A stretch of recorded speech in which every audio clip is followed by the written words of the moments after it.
They turned my garden into what looked like a crime scene. That's the only way I can describe the sight of strangers in polo shirts pounding buffer zone signs into the same dirt where my dad once taught me to plant. In an instant, I stopped. Feeling like a homeowner, I felt like an intruder on my own land. Curtains twitched, neighbors whispered, and the ground I'd trusted my whole life suddenly felt hostile. Every click of their camera aimed at my roses landed like evidence stacked against me in a case I didn't even know existed. Something wasn't right, something much larger than me, and I could sense it closing in fast. Comment if you've ever had life blindside you like that. Tuesday morning had started off like any other. I stepped outside to grab the mail, the sun warm on my shoulders, debating whether to water the tomatoes before heading to work. Those same tomato plants my father taught me how to grow when I was 12, how to measure the rows, how to test the soil with my fingertips. That calm lasted maybe 15 seconds. Then I noticed two men in identical polos driving a stake into my front lawn, the exact spot where Dad once showed me how to fix our mailbox after a storm. The bright yellow sign they posted read, "Buffer Zone Property" in bold with HA jurisdiction, stamped beneath. At first, I figured it was a simple mix-up. Wrong address, wrong parcel. Stuff like that happens in logistics all the time. I walked up as they were adjusting the post. "Excuse me, that's my private property," I said, forcing a polite tone even as irritation climbed inside me. The older one, a heavy-set guy named Jim, his shirt told me that much, barely looked up from his hammer. "This falls under HA buffer zone per the updated boundaries," he recited like a line he'd practiced. My eyebrows shot up. I'd never been part of any homeowners association. Jim finally straightened and gave me a look that suggested he thought I was lying or clueless. "President Whitman expanded the coverage for community protection," he added casually, like he was explaining the weather. The casualness made my skin crawl. That's when I opened my mailbox and found it, a certified letter waiting like a live grenade. Thick envelope, official seal, the kind that always means bad news. Inside, a legal notice from Paige Whitman, president of the Meadowbrook HOA. The first line made the coffee in my mug go cold. Persistent covenant violations and unauthorized residential use of designated buffer zone. Beneath that, a demand for $8,500 in fines. I read it twice, thinking maybe I was hallucinating from too little sleep. Fines for what? Living in my own home? Breathing the air above my own lawn? It was like getting a speeding ticket while sitting in your parked car with the engine off. Attached was a property survey marking my land as Buffer Zone Section B, complete with coordinates that made 0 sense. I stared at the jagged boundary. Lines scrawled across my family's land and felt my chest tighten. This wasn't just paperwork. It was my family's history being stolen by people wielding clipboards and fake authority. The borders looked like they'd been drawn during an earthquake by someone blindfolded and drunk. And I know maps. I work. In freight logistics, reading surveys and route charts every day. Bad coordinates jump out at me instantly. This wasn't just wrong. This was manufactured. Fraud. When I pulled out my official property deed to prove them wrong, the volunteers still refused to remove the sign. You'd think I'd ask them to commit treason. "We have direct orders from President Whitman," Jim said stiffly, like a soldier reporting to a superior. He lifted his radio and muttered, "The buffer zone resident is resisting installation procedures." A crisp voice crackled back, "Document everything for obstruction charges." And there I stood, holding my own deed while strangers described me like I was some criminal. The absurdity spun in my head. I demanded they leave or I'd call the police for trespassing. Jim responded with a smug calmness that suggested he'd practiced the line in a mirror. "HOA has legal jurisdiction here, sir." When I pressed for proof, he just jabbed his finger at the bogus survey included in the lawsuit packet. It was like arguing with someone who insisted the sky was purple and waved a crayon sketch as evidence. I'd seen enough forged contracts in my line of work to know when paperwork was fabricated, but this wasn't inside some warehouse office. This was my lawn, in daylight with neighbors peering from their windows. The second volunteer, younger, jittery, kept snapping photos with his phone like he was cataloging a crime scene. "What exactly are you documenting?" I asked, exasperated. "Compliance violations," he answered without looking up. "Such as?" I pushed, motioning toward my neatly tended garden. He gestured vaguely at my tomatoes and roses. "Unauthorized landscaping modifications." I stared at my own flowers and vegetables, grown in my own soil, and felt my brain stutter at the madness. They were treating my backyard like some restricted zone under federal investigation. Then Jim's radio buzzed again. Phase 2 implementation authorized. Install perimeter markings.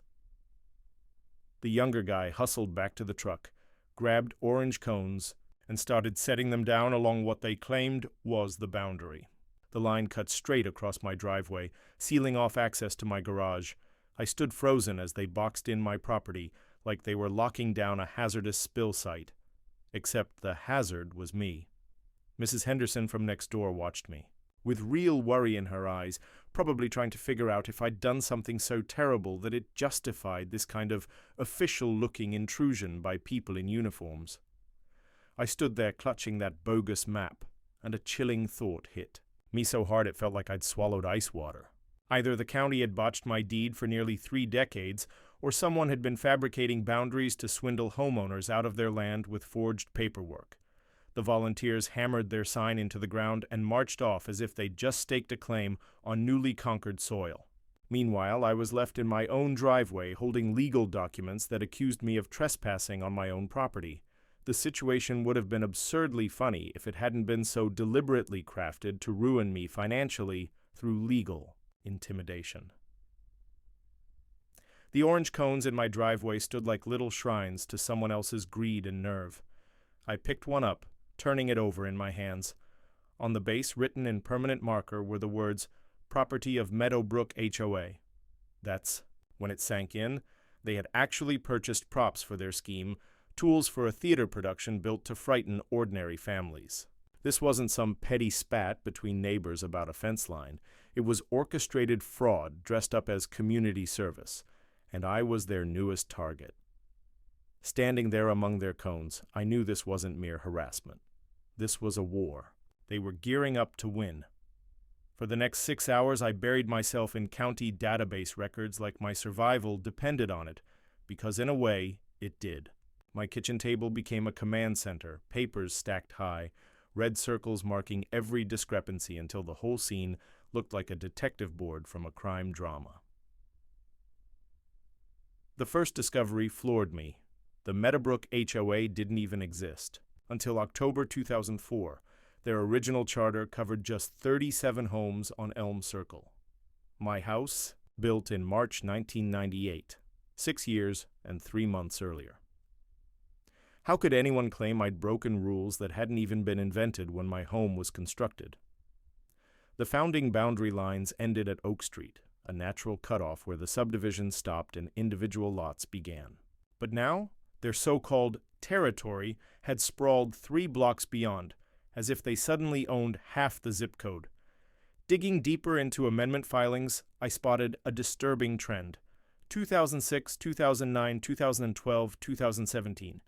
Every single filing carried the same fingerprints of forgery, missing signatures, no proof of property owner consent, identical administrative delays. The association had quietly doubled its reach from 37 houses to 68 by gaming the paperwork. What really stood out was the processing status, pending verification for 3 months. Clerks don't sit on routine filings for that long unless something looks fishy. The fraud was blatant, almost insulting. Page had been treating this like a personal game of SimCity, expanding borders on paper while the county looked the other way. Every amendment showed the same glaring red flags, signs that should have triggered automatic review years ago. Complaints in the records told me families in those new areas had faced similar threats for years, but I needed to hear from them myself. I drove over to the Martinez family's old house just 3 blocks away. Maria Martinez cracked the door when I explained who I was and why I was there. Her face was heavy with defeat. We couldn't fight anymore, she admitted. 2 years of threats, violation letters every month, our kids asking why strangers were taking pictures of our house. We sold and moved 20 minutes away just to breathe, her husband added quietly. We never even knew if we were actually part of that HOA. The paperwork was a mess, and we couldn't afford lawyers to figure it out. That's when the irony hit me. HOAs can only expand with the consent of affected homeowners. You can't just decide you're in charge of properties because you want more dues. Every covenant change requires signatures from every single property owner involved, but the county's system relied on honesty. They assumed people told the truth when they filed amendments. Paige had exploited that blind trust for years. I approached her fraud the same way I investigate stolen shipments. Cross-check every record, verify every data point, and build a mountain of evidence no one could deny. By late afternoon, I had a spreadsheet timeline laying out 8 years of systematic boundary theft. This wasn't neighborhood drama or arguments over mailbox colors. It was calculated land grabbing carried out with forged government documents. Each expansion targeted vulnerable households, working parents too busy to untangle property law, elderly residents who trusted official paperwork, immigrants, unfamiliar with the system and unable to push back. The money trail made it all crystal clear. 5 extra houses meant 5 new dues-paying families. More fines, more threats, more revenue whenever Paige wanted cash for vacations or side projects. It was exploitation disguised as governance, treating people like livestock milked for tribute under threat of losing their homes. I kept combing through records until my eyes burned. Every page told the same story. Paige Whitman had been building her private empire by forging documents and bullying people into submission. 8 years, dozens of families, thousands of dollars paid to someone with no lawful claim over their land. As the sun dropped, shadows stretched across the evidence spread on my kitchen table. Fraud, forgery, theft, it was all there. But something nagged at me. Why did she feel bold enough to sue me, someone clearly outside her association's reach? What gave her that confidence? The answer came when I stopped looking at boundary maps and started combing through victim complaints. That's when I uncovered Golden Shield property protection, and everything snapped into place. The county fraud database showed multiple reports tied to this company. They'd mailed out official-looking letters to residents inside Paige's expanded areas. For $200 a month, they offered insurance against HOA violations and legal fees. The letterhead looked more polished than half the government mail. I get professional logos, fine print disclaimers, the whole show. Later that night, I knocked on Sarah Johnson's door. Her weary eyes told me the story before she even spoke. We've been paying them for 8 months, she confessed. $1,600, money we took out of our daughter's college savings. My husband's been working doubles so we could keep up. They said we needed it. When I showed her photos of the empty P.O. box where their payments were going, her face went pale. You mean there's no company? No actual coverage? We've just been sending money to a mailbox? Her voice cracked. Emma's tuition. Money went to pay for someone's vacation. Sarah's account revealed the scam's ugly mechanics in full. It always started the same way. New boundary markers, then a flood of violations over garden hoses, mailbox placement, or lawn. Choices. And once the fear set in, Golden Shield swooped in with its fake safety net. Then came the Golden Shield. Letters arrived promising protection from the very violations that had been used to threaten them. It felt like salvation, Sarah whispered, tears welling in her eyes. Finally, someone claimed they could shield us from crushing lawsuits and endless compliance costs. Terrified of losing our home over some obscure rule we didn't even understand, we signed up right away. During my lunch break, I drove to the address listed as Golden Shield's headquarters to see what Sarah's family had been paying for. Their so-called insurance empire was nothing more than P.O. Box 4012, an aging, run-down postal unit smaller than my tool shed. Local shop owners confirmed a woman matching Paige's description showed up once a month to collect mail and parcels. The grand headquarters was literally a rusty metal box in a strip mall parking lot wedged between a discount tire store and a payday loan outlet. Sarah's $1,600 had gone to fund nothing more than an elaborate mailbox charade. Knocking on doors throughout the neighborhood uncovered 12 families caught in the same Golden Shield scheme, their payments stretching anywhere. From 6 to 18 months depending on how desperate they were. Even the most conservative math showed at least $18,000 stolen through fake insurance premiums. When you added in the bogus HOA fees she had extorted from expanded territories, the total jumped to roughly $25,000 siphoned away in just a year and a half. Paige hadn't been playing neighborhood dictator just for kicks. She had engineered a calculated financial racket disguised as community management and property protection. The timeline showed Golden Shield launching exactly 18 months earlier, lining up perfectly with her latest push into struggling neighborhoods. Her earlier expansions had relied on different intimidation tactics before she perfected the insurance scam. For years, Paige had been honing her con, testing which psychological pressures worked best on different groups, learning how to exploit legal gray areas, and adapting with each new territory. She had evolved from a petty neighborhood bully into a practiced fraudster, but the part that hit me hardest was realizing what those stolen dollars actually represented for families like Sarah's. Money meant for college tuition, delayed medical treatments, trimmed grocery budgets for elderly couples surviving on fixed incomes. These weren't just numbers on a page. Real needs had been sacrificed for fake protection. Paige wasn't just stealing property and money, she was robbing families of security, opportunity, and peace of mind, all because they trusted the authority she claimed to have. And then I uncovered another layer of deception, one that pushed her crimes into federal territory. Paige had been filing property tax exemption claims on all the parcels she'd illegally annexed through fraudulent boundary changes. She was collecting government benefits for land she didn't legally own, while still charging the real owners for HOA services they weren't even receiving.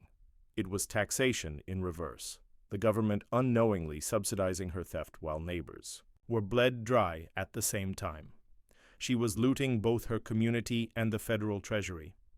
By now I had assembled a case file strong enough to dismantle her operation for good. Fraud, theft by deception, insurance scams, federal tax evasion. The evidence was airtight, meticulously documented, and capable of withstanding any courtroom challenge. But as I sat at my kitchen table, surrounded by stacks of incriminating evidence, I couldn't stop thinking about the innocent families who would inevitably be swept up in the fallout. And then a chilling realization hit me. If Paige felt secure enough to drag someone who clearly wasn't part of her HOA into a lawsuit, she must have found another layer of legal protection I hadn't uncovered yet, some hidden safeguard that made her feel truly untouchable despite her obvious crimes. Her confidence, the way she escalated without hesitation, made it clear she believed she had a shield of her own. And if she could swindle mothers and retirees this effortlessly, then what exactly was protecting her? And how far would she go to keep it intact? By Wednesday morning, the psychological warfare began on a scale I never imagined possible in a suburban neighborhood. Overnight, Paige had unleashed a coordinated PR blitz that turned my entire community into hostile ground designed to crush my resolve. I woke up to inboxes flooded with mass emails titled, "Dangerous Neighbor Threatens Community Safety and Property Values." The message painted me as some extremist determined to wreck neighborhood stability for selfish gain. Attached were photos of my home with arrows pointing to supposed violations, my garden hose, my lawnmower storage, even my tool shed, which she claimed violated architectural harmony standards I'd never agreed to follow. But it didn't. Stop with email. Professionally designed flyers appeared on every doorstep, blaring, "Protect your investment. Support HOA authority against outside interference." They included fake charts showing fabricated property value declines of 30% within 2 years if HOAs weren't properly enforced. Complete nonsense, but convincing enough to terrify homeowners who had staked their entire life savings on these properties. She was weaponizing their deepest financial fears and aiming them directly at me. By midday, volunteer patrols had evolved from merely planting signs to actively enforcing Paige's manufactured rules. Groups of 3 or 4 residents marched past my house hourly, armed with clipboards and cameras like they were conducting official inspections. New warning signs popped up: HOA protected zone, residential standards enforced, and, my personal favorite, neighborhood watch active area under surveillance. My quiet street had been transformed into a miniature police state. Every detail of my daily life was scrutinized. Trash bins photographed, sprinkler angles logged, Garden tools recorded, I felt less like a neighbor and more like a specimen under constant surveillance. The campaign pressed down with military precision. Anonymous warning notes circulated, warning others of the dangerous precedent of letting non-compliant residents undermine local authority. Page even called an emergency HOA meeting, framing it around what she branded as the Daniel Harris threat to community stability and property values. She circulated a petition demanding swift action, declaring my resistance to her scheme an existential crisis for both family safety and neighborhood worth. If your neighbor suddenly insisted that part of your yard belonged to them, would you stand your ground or just pack up and leave? 20 years of carefully nurtured neighborhood friendships dissolved in less than a day under the weight of relentless propaganda. Mrs. Chen, who used to spend every weekend swapping tips with me about organic gardening, now crossed the street, the moment she spotted me. The Morrisons, whose kids had run through my backyard countless summers, abruptly banned them from even glancing toward my fence. People I'd once trusted with my tools now treated casual conversation like an interrogation, demanding to know my legal intentions. Their favorite opening line became, "Are you really going to fight the whole neighborhood over some boundary dispute?" But isolation brought an unexpected revelation that completely reshaped my perspective. On Thursday evening, while I was collecting the mail, Mark Bennett quietly approached me. He scanned the street nervously before leaning in to whisper, "Something's off here. This reeks of coordinated manipulation."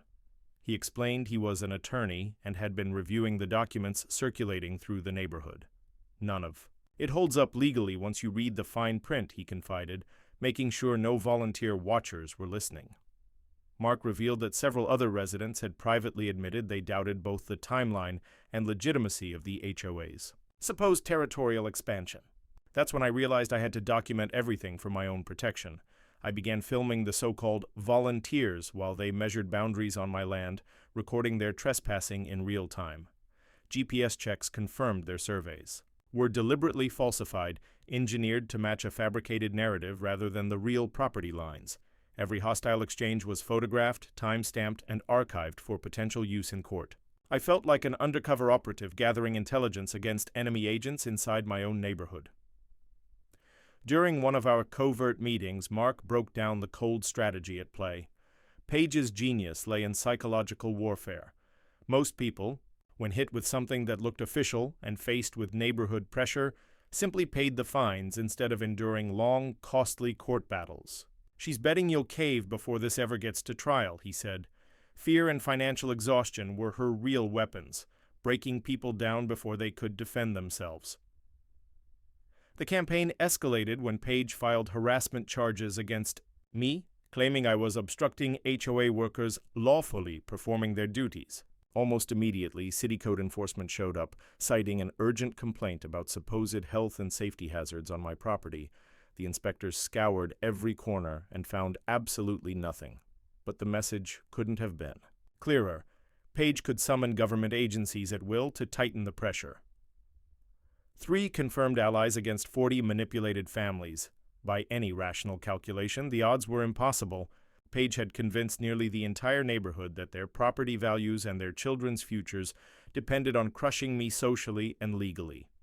And yet Mark's growing conviction in the strength of the actual law gave me a thread of hope that facts and documentation might still overcome mass fear and deception. Still, the clock was ticking.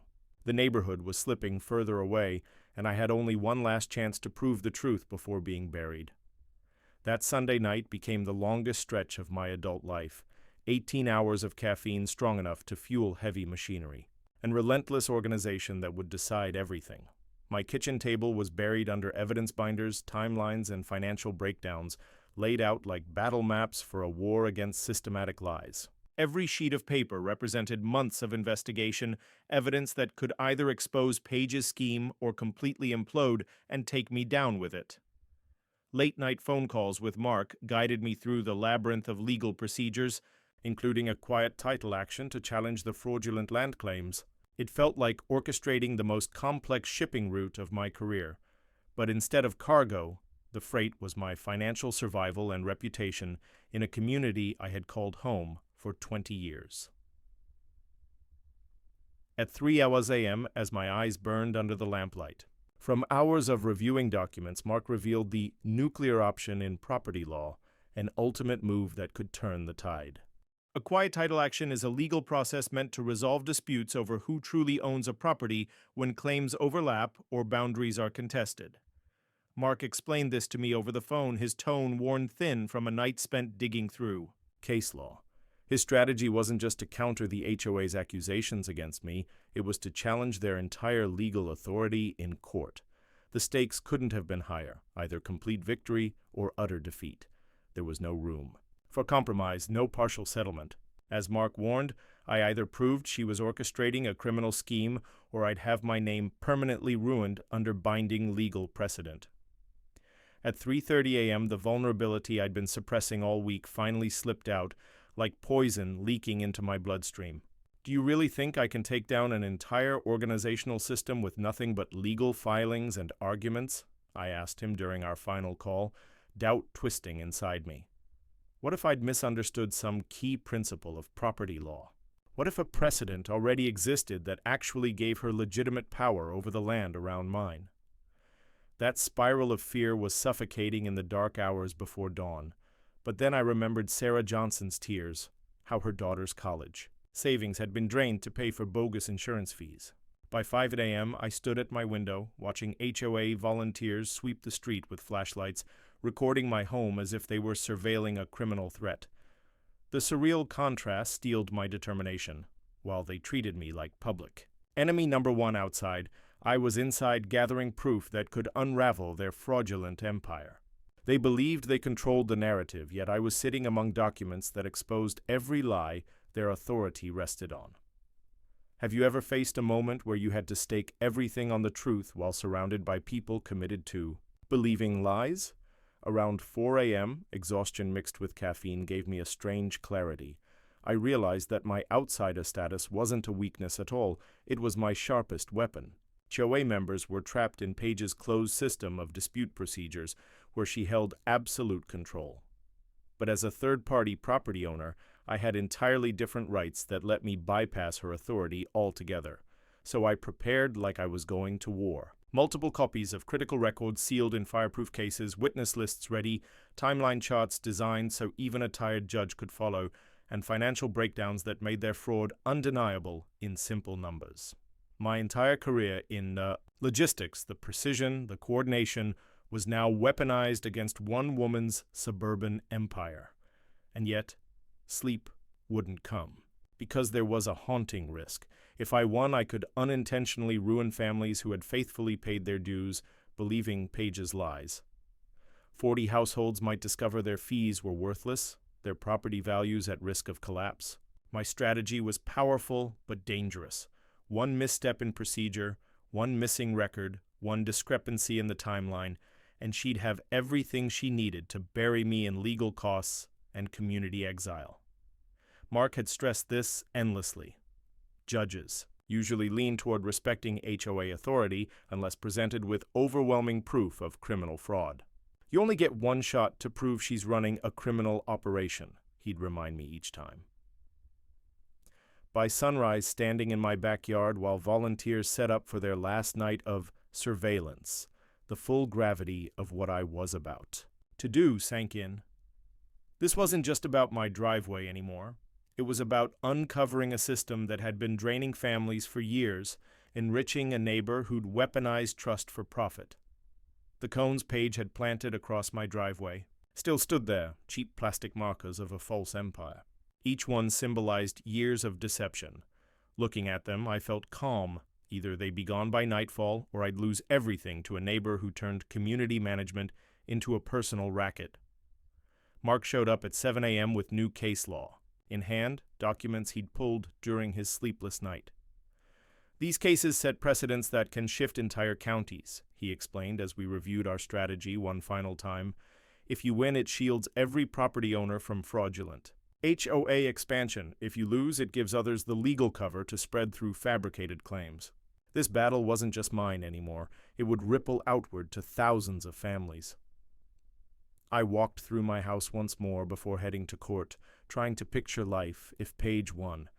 monthly fees for services I never asked for, inspections, dictating my interior design choices, approval forms for the garden I'd tended freely for 2 decades, a carefully built psychological prison, one I'd be paying to live in.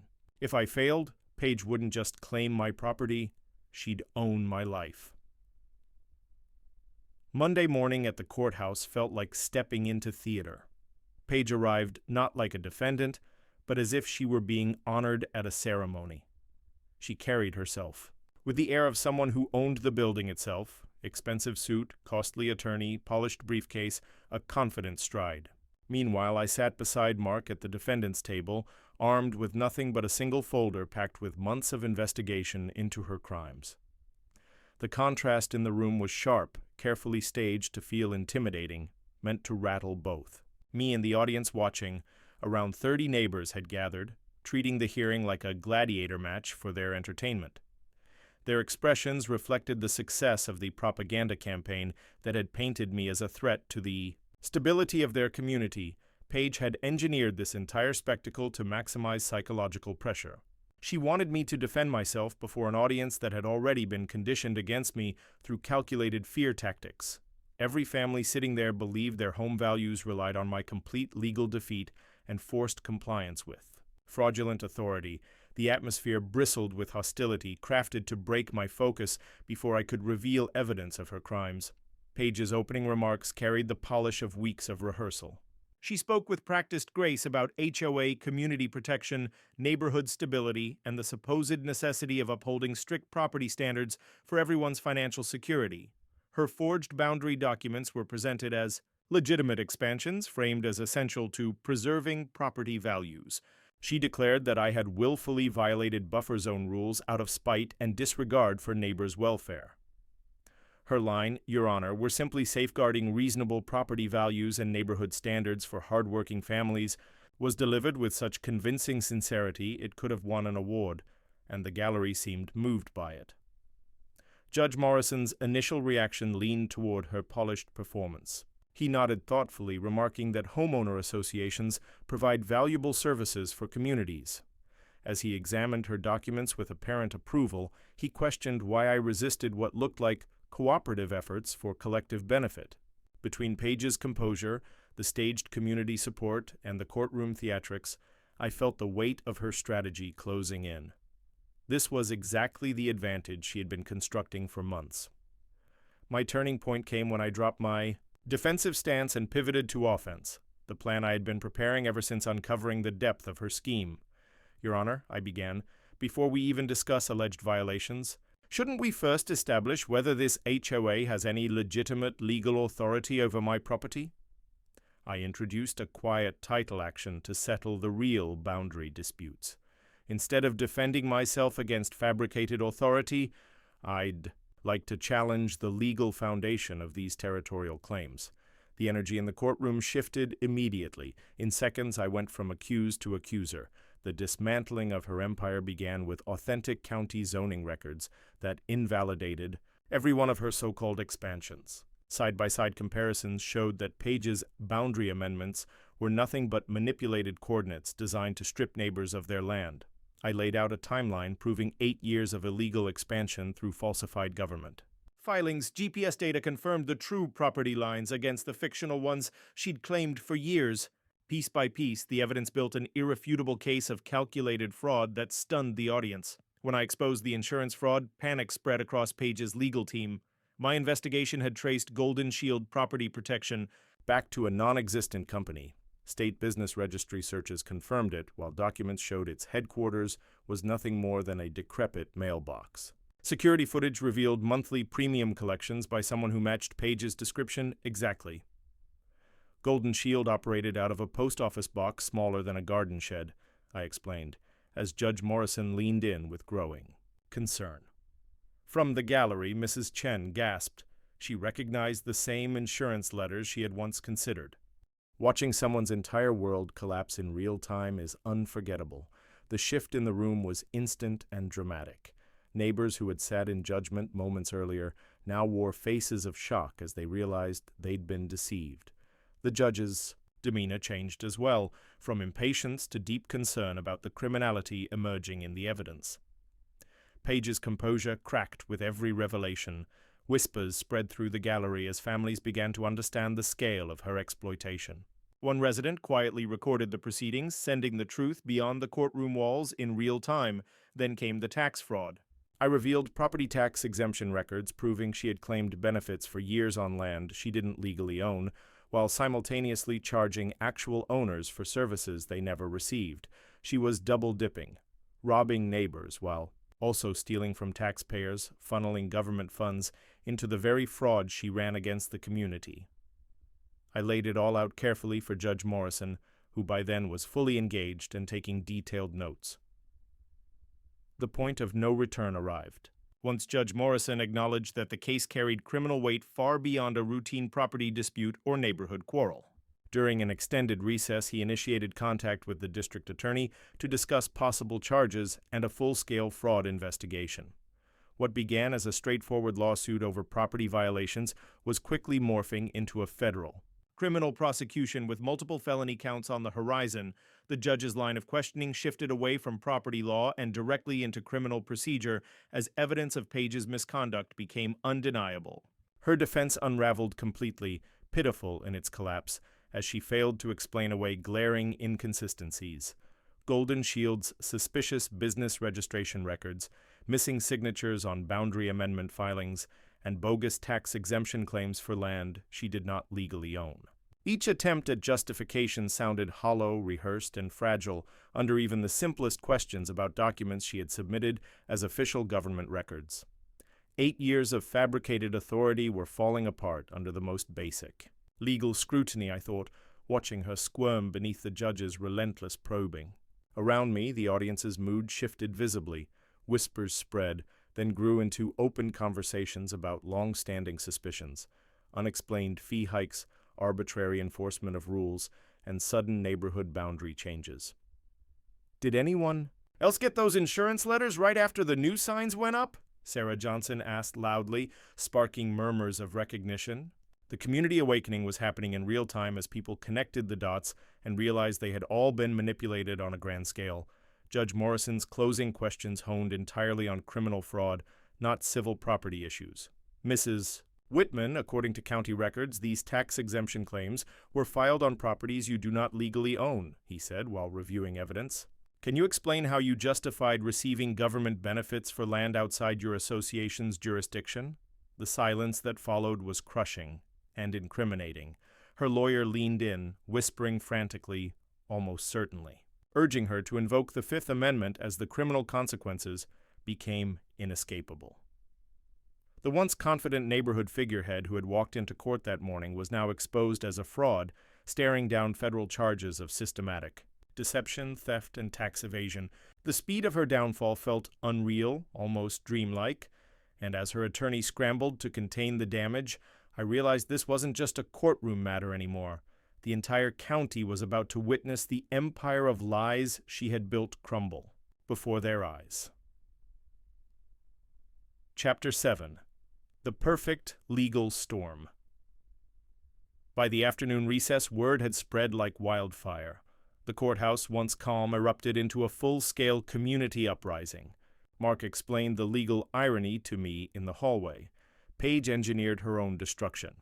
HOA members can't legally challenge their own association's authority in outside courts. They're forced into internal dispute processes.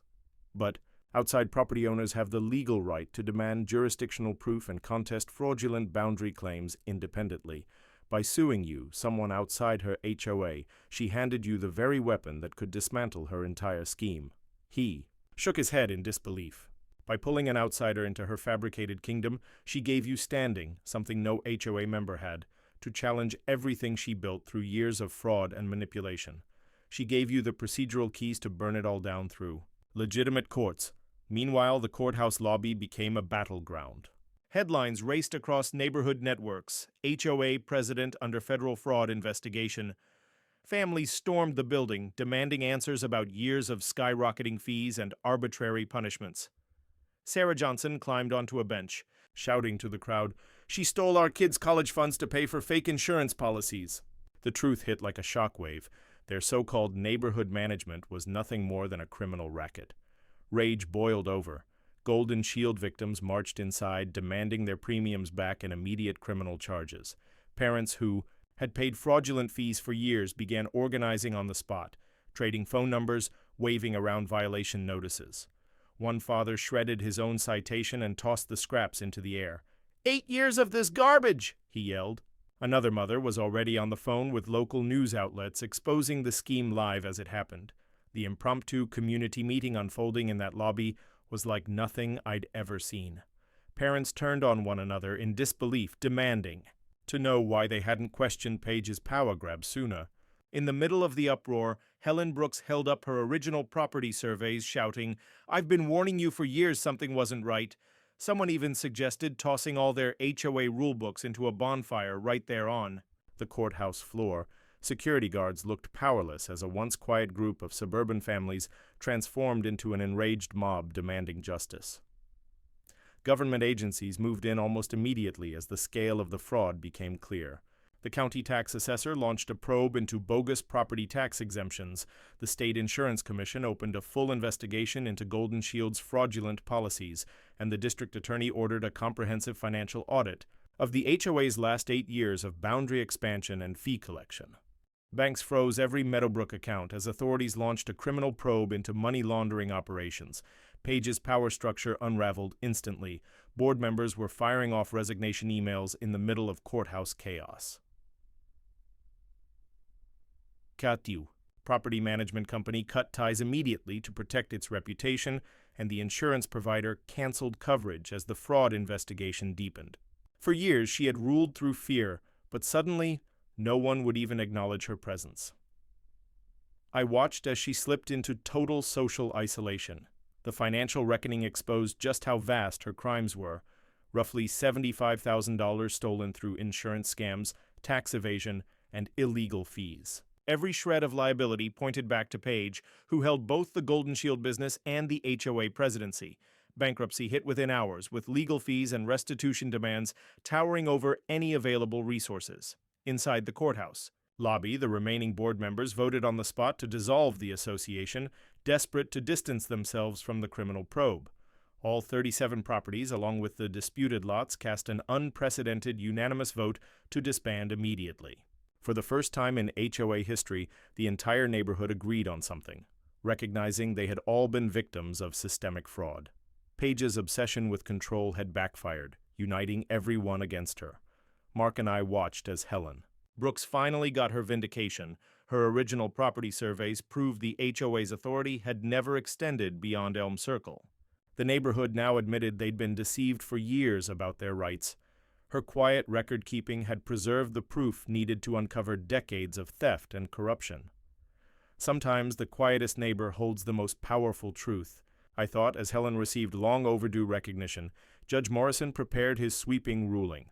Complete dissolution of the HOA, a criminal referral to the district attorney, and invalidation of every enforcement action since the first fraudulent boundary change. Everything the HOA had done since 2006 was declared illegal, its fabricated authority about to be erased in a single judicial strike. I realized as Paige's empire collapsed before my eyes, the board scattered, residents revolted, and Paige herself was cornered. Yet the worst was still coming, just 48 hours after she dragged me into court. Exactly 2 days after the lawsuit began, federal bankruptcy court permanently dissolved the HOA. I stood in the courthouse lobby watching justice finally level the scales. Assets were liquidated to pay back victims, while Paige was held personally responsible for damages far beyond what the HOA could cover. She now faced criminal charges, insurance fraud, tax evasion, falsified documents, and forgery. The woman, who had terrorized 40 families with fabricated authority, now stared down the possibility of federal prison. On the courthouse steps, the scene turned into a celebration. Families cheered, tossing covenant rulebooks and restriction binders into dumpsters, a symbolic purge of 8 years of oppression. I filmed as 40 households discarded the fake regulations that had haunted them. News crews picked up the story, spreading the scandal across the region. The most dramatic moment came in the courthouse parking garage, where I ran into Paige, surrounded by reporters demanding answers she couldn't give. Her expensive suit was wrinkled, her swagger gone, replaced with a defeated shuffle to her car. Her last desperate plea showed how delusional she had become. "You had no right to destroy what I built for this community," she said, indignant. My response closed the book on 8 years of torment. "You built it on stolen land with stolen money." I just proved it to everyone who mattered. The woman who once ruled over 40 families couldn't even stop her own tears. Driving slowly through the neighborhood afterward, I witnessed its rebirth. Kids played in yards that had once been violation zones, laughter replacing the silence of fear. Neighbors waved instead of hiding behind curtains. Volunteers tore down the fake signs, leaving piles of discarded intimidation props on corners. The psychological walls were crumbling, freed from arbitrary fees and restrictions. Property values jumped. Disputes were now solved face-to-face instead of through HOA forms. Sarah Johnson even organized a real barbecue. No mandatory attendance, no fees, just neighbors coming together. The neighborhood finally felt like a community. Restitution was distributed to every victim of Paige's racket. Golden Shield customers got back their premiums with interest, while the county clawed back fraudulent tax exemptions and slapped her with lifelong penalties. Insurance companies blacklisted her permanently. My motto became, "Every stolen dollar returned, every fake claim punished, every victim repaid." My own property rights were secured through a successful quiet title action, permanent proof of my boundaries in county records, impossible to dispute again. The precedent would help others fighting similar schemes. I had gone from trespasser on my own land to liberator of the entire neighborhood. Paige's downfall accelerated. Multiple criminal charges, looming federal prison, bankruptcy within a week, forced relocation, relentless media scrutiny. The Queen of Authority was now the most despised figure across 3 counties. Justice was complete. Every stolen dollar accounted for, every fake rule erased, every fraudulent act exposed. Paige had tried to drag me into her fabricated system, but I made that system collapse under the weight of truth. The irony was perfect. 48 hours earlier, she had sued me for living outside her HOA. 2 days later, she was living outside the bounds of decent society. Her demand for submission had backfired spectacularly. I pulled the last HOA jurisdiction sign from my yard and thought, she never had real authority. The Empress had no clothes, and the entire neighborhood now saw it. That evening, I stood on my porch watching neighbors laugh and share food in what used to be a restricted space. The cones, the signs, the patrols, none of it mattered anymore. The real prison had been fear, and that prison had finally collapsed. The true lesson was clear. Fake authority only survives when people stay silent. If you're still here, drop a comment. I'd love to hear your thoughts. And if you enjoyed this one, hit the thanks button below to support the channel. Until next time, hold your ground, keep your papers ready, and never lose your resolve. I'll see you in the next story worth telling. Thanks for watching QA Stories. Don't forget to like and subscribe for more wild tales on the way.